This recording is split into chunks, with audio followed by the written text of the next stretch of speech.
Genesis chapter 50.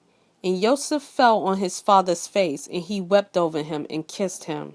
And Joseph commanded his servants, the physicians, to embalm his father. So the physicians embalmed Israel. And 40 days were completed for him, for so are completed the days of embalming. And the Mitzrite wept for him 7 days. And when the days of weeping for him were past, Joseph spoke to the household of Pharaoh, saying, If now I have found favor in your eyes, please speak in the hearing of Pharaoh, saying, My father made me swear, saying, See, I am dying. Bury me in my burial site, which I dug for myself in the land of Canaan. And now please let me go up and bury my father and return. And Pharaoh said, Go up and bury your father, as he made you swear. And Joseph went up to bury his father, and with him went up all the servants of Pharaoh, the elders of his house, and all the elders of the land of Mitzrayim, and all the house of Joseph, and his brothers, and his father's house.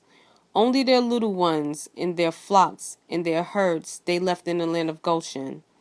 And there went up with him both chariots and horsemen, and it was a very great company.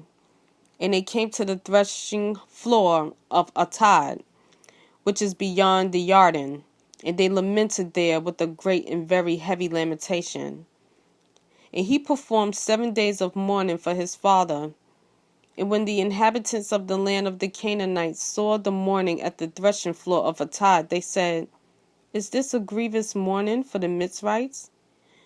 That is why its name is called Abu Mitzrayim, which is beyond the Jordan. And his sons did to him as he had commanded them. For his sons brought him to the land of Canaan, and buried him in the cave of the field of Machpelah, before Mamre, which Abraham brought with field from the Ephron, the Hittite, as property for a burial site. And after he had buried his father, Joseph returned to Mitzrayim, he and his brothers, and all who went up with him to bury his father. And when Joseph's brothers saw that their father was dead, they said, What if Joseph hates us and pays us back all the evil which we did to him? And they sent word to Joseph, saying, Before your father died, he commanded, saying, This is what you are to say to Joseph.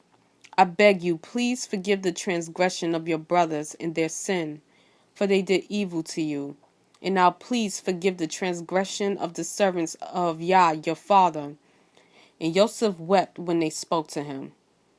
And his brothers also went and fell down before his face, and they said, See, we are your servants. And Joseph said to them, Do not fear, for I am in the place of Yah.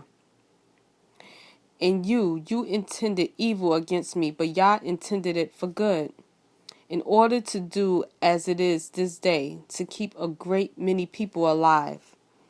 And now do not fear, I provide for you and your little ones. So he comforted them and spoke kindly to them.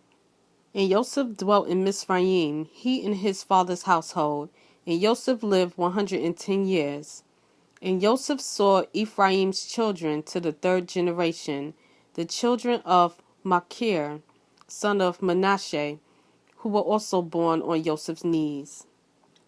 And Joseph said to his brothers, I am dying, but Yah shall certainly visit you and bring you out of this land to the land of which he swore to Abraham, to Yishak, and to Jacob. And Joseph made the children of Israel swear, saying, Yah shall certainly visit you, and you shall bring up my bones from here. And Joseph died, being 110 years old, and they embalmed him, and he was placed in a coffin in Mitzrayim.